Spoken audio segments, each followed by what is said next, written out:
எனக்கு கொடுத்த டாபிக் என்னன்னா மைக்ரோஸ்கோப். இதை நான் எதை வச்சு பண்ணியிருக்கேன்னா கார்ட்போர்டை வச்சு பண்ணியிருக்கேன். இதில் பிளாக் கலர் பெயிண்ட் கொடுத்துருக்கேன், ஒயிட் கலர் பெயிண்ட் கொடுத்துருக்கேன், சைடில் லைட்டெல்லாம் செட் பண்ணியிருக்கேன். அதை பற்றி பார்க்க போகிறோன்னா மைக்ரோஸ்கோப்னா என்ன, மைக்ரோஸ்கோப்போட பார்ட்ஸு, அதோட யூசஸ் என்னன்னா இந்த வீடியோவில் நம்ம பார்க்க போகிறோம். உங்களுக்கு ஏதாச்சும் டவுட் இருந்தால் கமெண்ட்டில் சொல்லுங்கள்.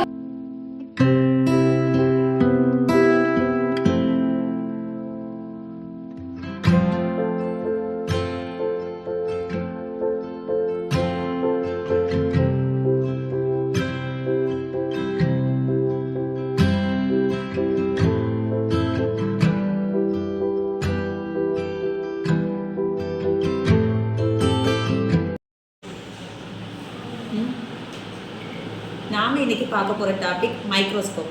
Microscope is a laboratory instrument. It is used to magnify the objects. இல்லை என்னென்ன பார்ட்ஸ் எல்லாம் இருக்குதுன்னு பார்த்துட்டோன்னா mechanical parts and optical parts. First one நம்ம பார்க்க போகிறது மெக்கானிக்கல் பார்ட்ஸ். மெக்கானிக்கல் பார்ட்ஸ் ஃபஸ்ட்டில் வந்து பேஸ். இதுதான் பேஸு.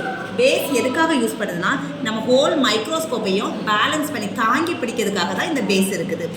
அதுக்கடுத்து இருக்கிறது வந்து ஆம்னா என்னன்னாக்கி இந்த மைக்ரோஸ்கோப்பை நம்ம இதை வச்சு தான் நம்ம தூக்கணும். இதை வந்து இந்த பாடி டியூப்பையும் இந்த பேஸையும் ஜாயின் பண்ணி இருக்கிறது தான் இந்த ஆம். அடுத்து இது வந்து என்னென்னா இன்க்ளினேஷன் ஜாயிண்ட். அதாவது இது பில்லர். இந்த ஆமும் இந்த பேஸும் ஜாயின் பண்ணி இருக்கிறது இந்த பில்லர். இந்த பில்லரில் இருக்கக்கூடிய ஜாயிண்ட் தான் இன்க்ளினேஷன் ஜாயிண்ட். அப்புறம் இங்கே பார்த்துட்டோன்னா இங்கே இருக்கிறது வந்து என்னென்னா ஸ்டேஜ்.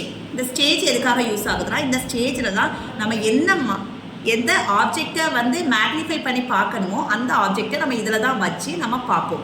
இதில் வந்து 2 கிளிப் இருக்கும். இந்த 2 சைட்லேயும் கிளிப் இருக்கும். அந்த கிளிப் எதுக்காக யூஸ் ஆகுதுன்னா இந்த ஸ்லைடை நம்ம பேலன்ஸ் பண்ணி பிடிக்கிறதுக்காக இந்த ஸ்லைடு இருக்கும். அப்புறம் கீழே டயஃப்ராம் இருக்குது. இந்த டயஃப்ராம் எதுக்கு யூஸ் ஆகுதுன்னா கீழே இருந்து வரக்கூடிய லைட்ஸ் எவ்வளோ இன்டென்சிட்டி ஆஃப் லைட் நமக்கு தேவையோ அதை இது வழியாக அனுப்புறதுக்காக இது யூஸ் ஆகுது.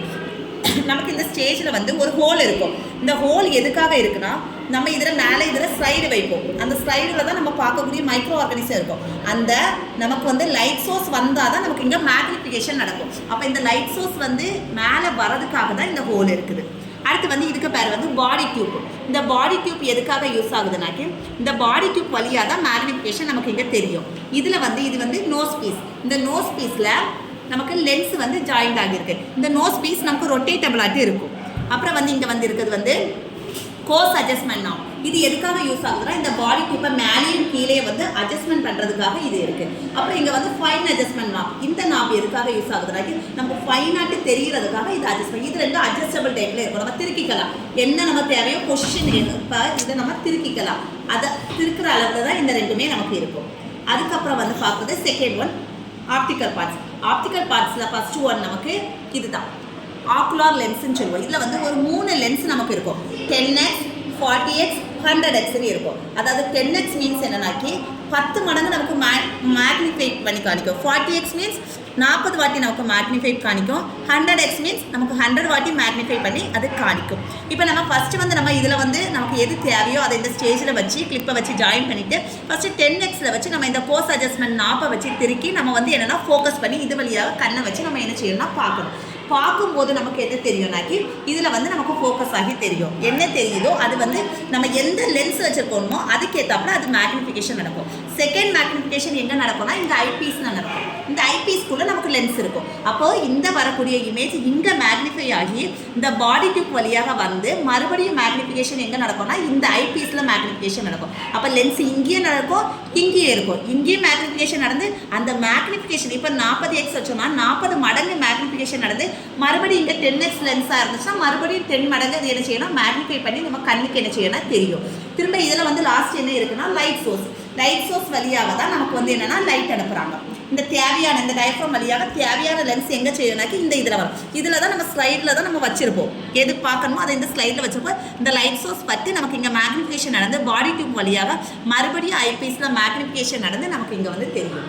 இதுதான் மைக்ரோஸ்கோப். இந்த மைக்ரோஸ்கோப் நமக்கு வந்து நிறைய பர்பஸ்க்காக யூஸ் பண்ணுறோம். நம்ம இப்போ லேபுன்னு பார்த்துட்டோன்னா நமக்கு வந்து கல்ச்சர் டெஸ்ட், அதாவது மைக்ரோ ஆர்கானிசம்லாம் யூரினில் இருக்கா பிளட்டில் இருக்கா அதெல்லாம் நம்ம பார்க்கணும்னா நம்ம கண்ணால் மைக்ரோ ஆர்கானிசத்தை பார்க்க முடியாது.